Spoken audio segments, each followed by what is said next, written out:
బిక్కనూరు గ్రామ పరిధిలో రసాయన pharma company fusion health care private chemical పరిశ్రమలను అరికట్టడానికి 18 గ్రామాల నుంచి సర్పంచులు ముక్తకంఠంతో ఈ కంపెనీ మూసివేయాలని డిమాండ్ చేశారు. బిక్కనూరు వాయు కాలుష్యంతో బాధపడుతున్న తమకు కొత్తగా ఫార్మా కంపెనీలు వద్దంటూ ముక్తకంఠంతో వ్యతిరేకించిన వైనం కామారెడ్డి జిల్లా బిక్కనూరు మండల కేంద్రంలో బుధవారం చోటు చేసుకుంది. వివరాల్లోకి వెళ్తే fusion health care pharma company పేరుతో కొత్త కంపెనీ ఏర్పాటు చేసేందుకు నిర్వహించిన ప్రజాభిప్రాయ సేకరణలో రాజకీయ నాయకులు, మాజీ ప్రజాప్రతినిధులు, న్యాయవాదులు, మేధావులు, రైతులు ఫ్యాక్టరీ ఏర్పాటును తీవ్రంగా వ్యతిరేకించారు. ఎవరైతే మాట్లాడవలసిన పేరు తీసాం వాళ్ళు ఒక్కొక్కరుగా ఇక్కడికి వచ్చి వాళ్ళ అభిప్రాయాన్ని వెలుగుతూ ముందుగా ఉప్పర్ రాములు బిక్కనూరు నుంచి వాళ్ళు రావాల్సిన కోరుతున్నాము.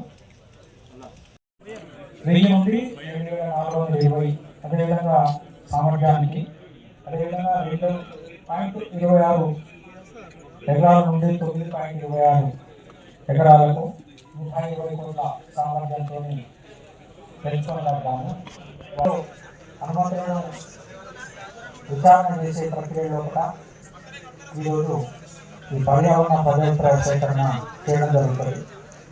ఇక్కడ గుమిగూడినటువంటి విచ్చేసినటువంటి ప్రజలు తమ యొక్క అమూల్యమైనటువంటి సలహాలను, అభిప్రాయాలను, అదేవిధంగా వారి యొక్క వ్యూస్ను, వారి యొక్క కామెంట్స్ను, అదేవిధంగా వారి యొక్క ఆక్షేపణలను అన్నిటినీ రాతపూర్వకంగా కానీ లేక మౌఖికంగా కానీ ఇచ్చినట్టయితే వాటన్నిటినీ పరిగణలోకి తీసుకొని తదుపరి భారత పర్యావరణ మరియు అటవీ మంత్రిత్వ శాఖ వారికి నివేదించడం జరుగుతుంది. మీరు మౌఖికంగా అబ్జెక్షన్స్ ఇచ్చినట్లయితే వాటిని కూడా వీడియో రికార్డింగ్ ద్వారా ప్రతి విషయాన్ని కూడా మేము వాటిని ప్రభుత్వం దృష్టికి తీసుకురావడం జరుగుతుంది. వాటిని ఆయా శాఖలు పరిశీలించి తదుపరి చర్య కొరకు వాళ్ళు తీసుకుంటారు. కావున ఇక్కడ విచ్చేసినటువంటి ప్రజలు ఎవరైతే రాతపూర్వకంగా కానీ మౌఖికంగా కానీ తెలియజేసేటువంటి వారు తప్పకుండా తమ యొక్క అభిప్రాయాలను తెలియజేయవలసిందిగా నేను వారందరినీ నేను ఆహ్వానిస్తున్నాను. ముఖ్యంగా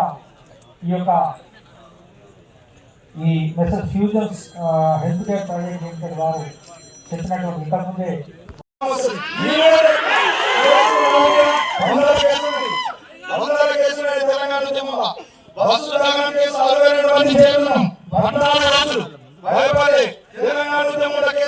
తెలంగాణ కోసం అర్థం చేసుకోండి. మా ఎస్ఐ గారు చాలా నిర్బంధంగా ఒక వ్యక్తి మాట్లాడాలంటే మాట్లాడకుండా అడుగుకోండి. ఇప్పుడు అందరూ చూస్తున్నాం, పరిష్కారం చేసుకున్నాం. ఏదైతే న్యాయబద్ధంగా పెట్టే కేసులు మనం కూడా పోలీసులకు సహకరిస్తాం, గతంలో కూడా సహకరిస్తాం. అనేక కేసులు పెడుతున్నా వాళ్ళ పనులు కూడా మనం చేస్తాం.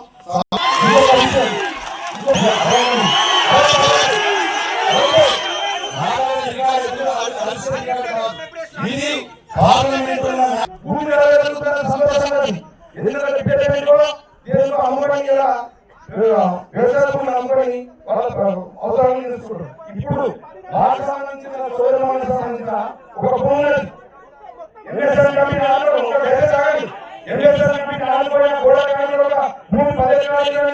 భూమి అన్ని ఎకరాలు ఎకరాల భూమేమో 60-75 లక్షలు కొనాలి. ఎన్ఎస్ఎల్ కంపెనీకు కోట్లు రూపాయలు అమ్ముకోవాలి. ఒక ఎకరం ఒక ఎకరం ఫస్ట్ కోసం తెలిసిన తర్వాత రావడం మాకు దానికి కోట్లు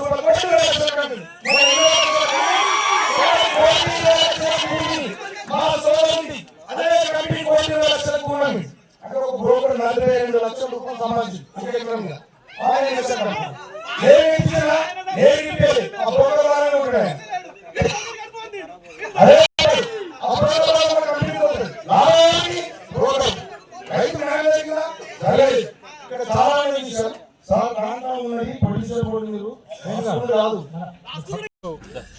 శివార్లో జరిగినటువంటి ప్రజాభిప్రాయ సేకరణని 18 గ్రామాల ప్రజలు, బిక్నూరు మండలం 18 గ్రామాల ప్రజలు, సర్పంచులు, వార్డు మెంబర్లు, యువకులు, కుల సంఘాల పెద్దలు, వీడీసీల పెద్దలు, యావత్ బిక్నూరే దీన్ని ముక్త కంఠంతో ఈరోజు ఇక్కడ జరిగినటువంటి ప్రజాభిప్రాయ సేకరణని తిరస్కరించడం జరిగింది.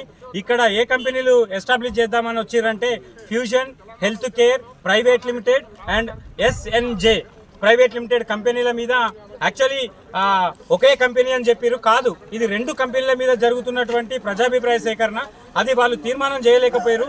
పొల్యూషన్ బోర్డు వాళ్ళు మరియు అలాగే జాయింట్ కలెక్టర్ గారు వీళ్ళు వచ్చి ఈరోజు దీనిపైన మాట్లాడడం జరిగింది. ప్రజాభిప్రాయ సేకరణ తీసుకోవడం జరిగింది. వాళ్ళు కూడా ఇప్పుడు కలెక్టర్ గారు కూడా తక్షణమే పనులాపేపిస్తాము, ఈ ప్రజలందరూ తిరస్కరించారు కాబట్టి ఇదని ప్రభుత్వానికి నివేదిక పంపిస్తాము అని చెప్పేసి కూడా ఇక్కడ క్లియర్గా చెప్పడం జరిగింది. మీ అందరికీ కూడా తెలుసు, ఈరోజు అక్కడ MSN కంపెనీ ఉందంటే గతంలో దానికి ఎవరు భూములు కొనిచ్చిర్రు, ఏ తెల్ల చొక్కలు పనిచేసినాయి, ఏ దొంగలు పనిచేసిర్రు, ఆ భూములు కొనిచ్చి ఈరోజు వాళ్ళ ఇళ్లలో ప్రశాంతంగా జీవనం గడుపుతున్నారు. ఆ తెల్ల చొక్కలు కొడుకులు ఎక్కడ పోయారు? ఈరోజు ఆ తెల్ల చొక్కల కొడుకులు ఎవరు కూడా ఇక్కడ కనబడట్లేదు కదా. ఎవరు వాళ్ళు?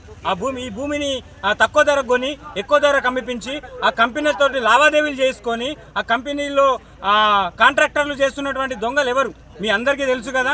ఆ దొంగలు ఎటుపోయారో, మరి ఆ తెల్ల చొక్కల దొరలు ఎటుపోయారో. ఈ అందరూ కూడా మీకు కూడా రాబోయే రోజుల్లో ఈ యువతకు మంచి స్ఫూర్తి వచ్చింది, అవేర్నెస్ వచ్చింది.